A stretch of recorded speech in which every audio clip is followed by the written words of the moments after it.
Good morning, everyone. Welcome back to Big D E-Tang. My name is Danny. Today we are working on Angel's Cateye dually. We are going to be completing a full wash, decon, clay bar. We're going to do a two-step paint correction on it, and then we are going to top it off with a graphene coating to protect it for 3 years, so stay tuned. So I just hosed down the truck quick, got all this dirt off of there. Now I have my strip wash mixed with my normal wash in here, just so I could get any waxes or sealants that were applied on here off, and then we'll be ready to clay bar and decon.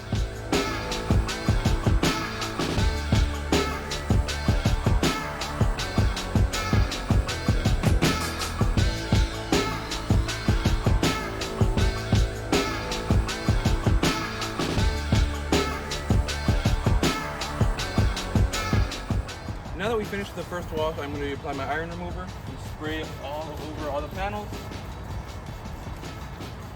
Luckily, it's not sunny yet, so I can let it sit a little bit longer instead of having to rush to take it off, because this could stain your paint if left too long in the sun.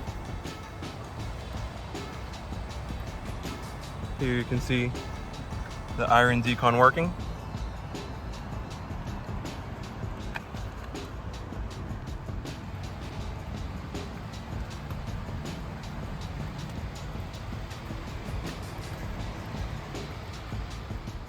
Since we started early and the sun is not battle at the moment, I didn't have to dry the vehicle, so we could get straight to clay barring.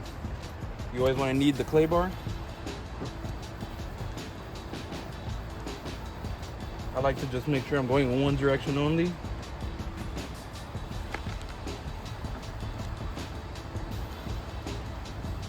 Not scratching.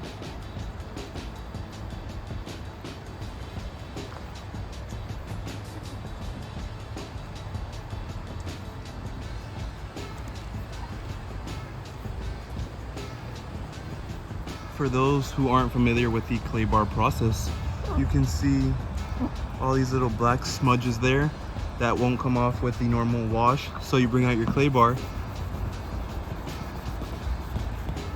and it will lift all the contaminants right out of the paint.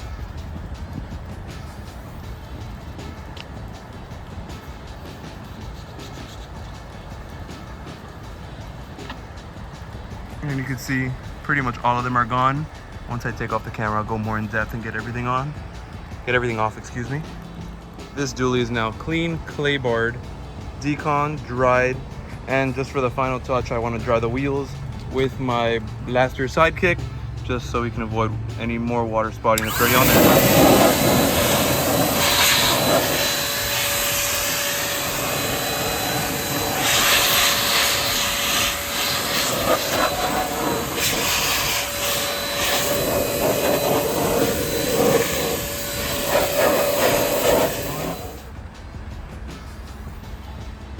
We are currently working on the glass.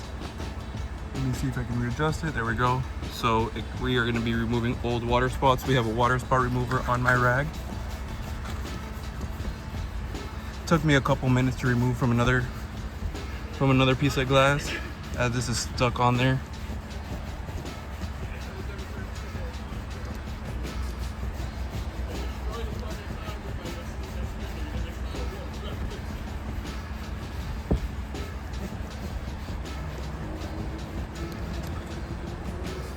So I just applied my water spot remover.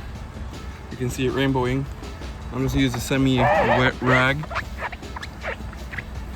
using a squeegee that's just soaked already. And now use a separate microfiber to dry the area.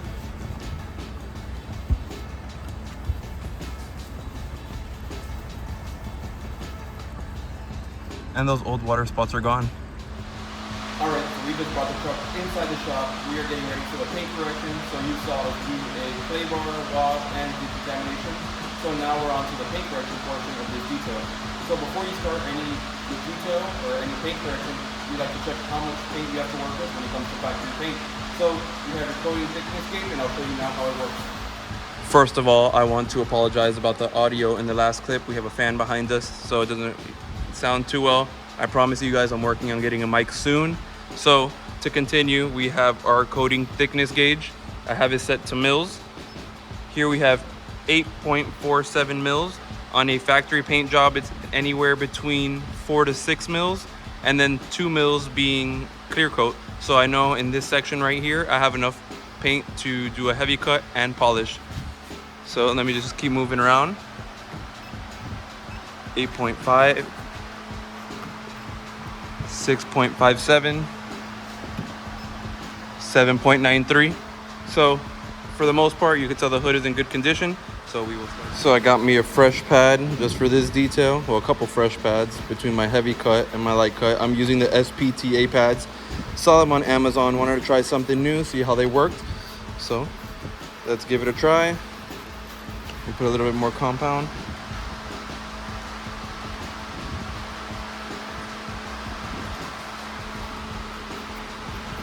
Spread it out. So this is our heavy cut. Setting my speed to 1 just so I can spread it out.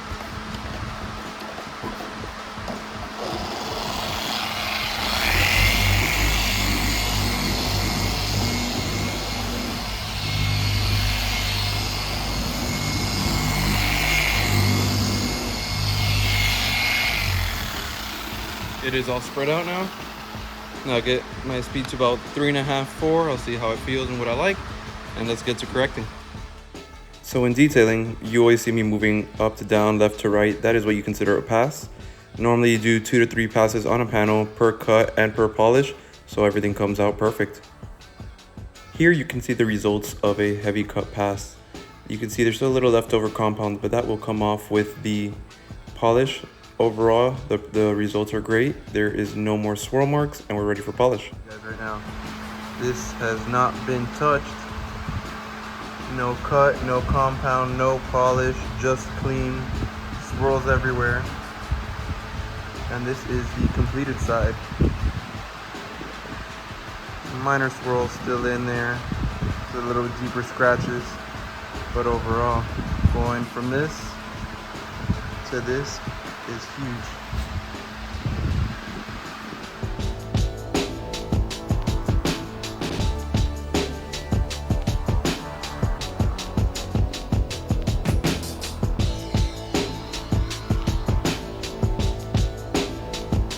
Just like that. We have the front clip,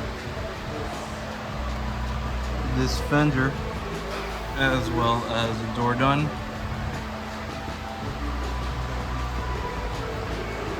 Coming out good so far. Just wanted to keep you guys updated. Make sure you guys mask everything off while you're working. It's a lot easier to use some tape than to clean up the seals. So, a couple hours in, and we have already completed the passenger side of the truck.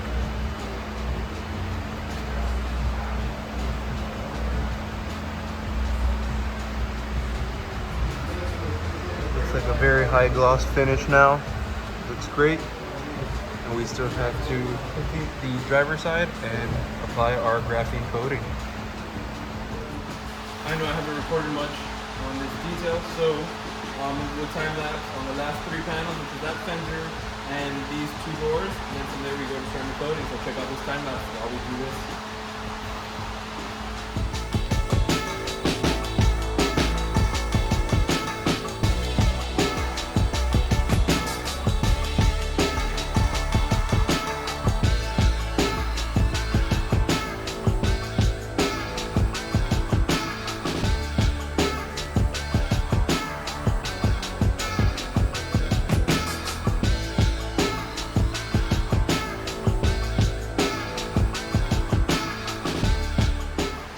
Now that we've completed the full prep, I'm going to show you the 5 things that you need before you start coating. First, gloves. You can choose if they want to smell like balloons like these do or not, but they're strong. 2, your ceramic coating. I'm using the Duracoating Graph Flash, which is rated up to 3 years. Your applicator pad, which comes with your graphene coating. Your plush towel and your regular microfiber towel. You're going to apply first, then you are going to buff it with your microfiber towel. And then you're going to buff it with a plush towel to get everything else so you do not cause any high spots. Since this is such a big panel, I'm going to split it up into 4 parts. I'm going to do this ridge, move on to this center, and that other ridge. So you're going to apply your product first, always look at the directions and see how much product it tells you to apply, as well as what's the flash time. You are going to apply it in a cross-hatching pattern. So I'm spreading it out first. The reason for the cross-hatching pattern is to level your ceramic coating. You always want it to be leveled. Like that, you do not have to worry about high spots after. And it could be applied to a paint correctly. Even on these smaller parts, it's a little bit harder to cross-hatch, but I still try to.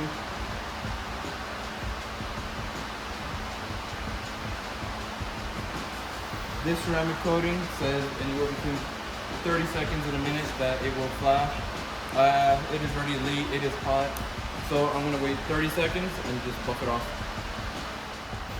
It has been 30 seconds now, so I'm going to get my first microfiber, and I like to buff the outer ridges first where I applied it, so like that it does not smear to other panels. And then I like to work my way into the center area.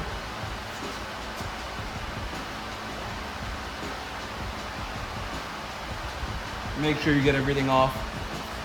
It's a little bit more difficult with a light color because we do not see if you leave anything, so that's why I like to use 2 rags. And I always have my inspection light just to make sure everything has been off. So it looks like everything's been going, but just for safety, you're bringing your clutch towel, which does a great job picking up all ceramics.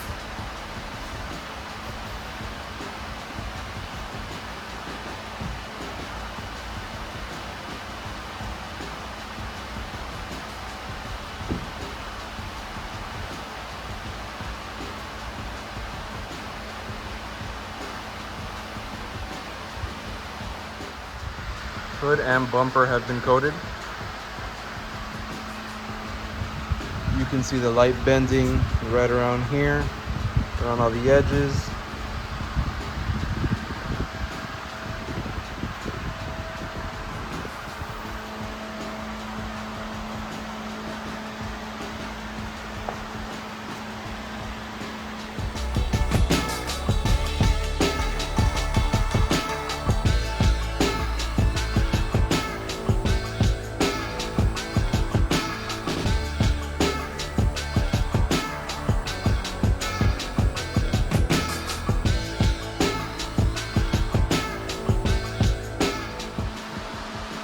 After a nice short day of work, we got here at 7 a.m.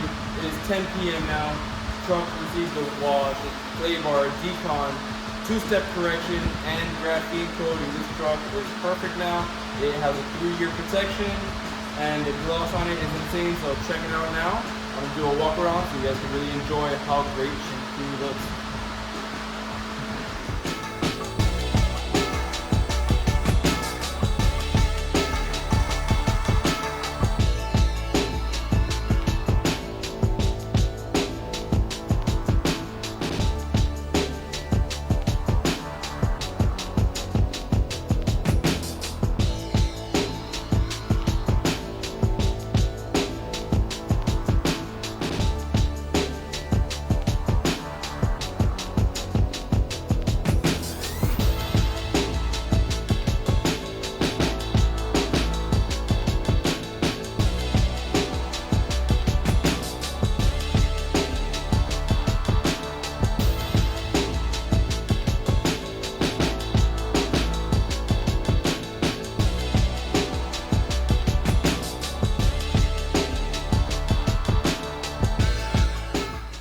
So after yesterday's detail, I got home, I started editing, and I realized I did not film a conclusion video.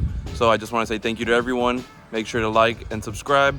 Also comment below, let me know what you think, what I could do better, any tips, tricks, or pointers. Thank you guys.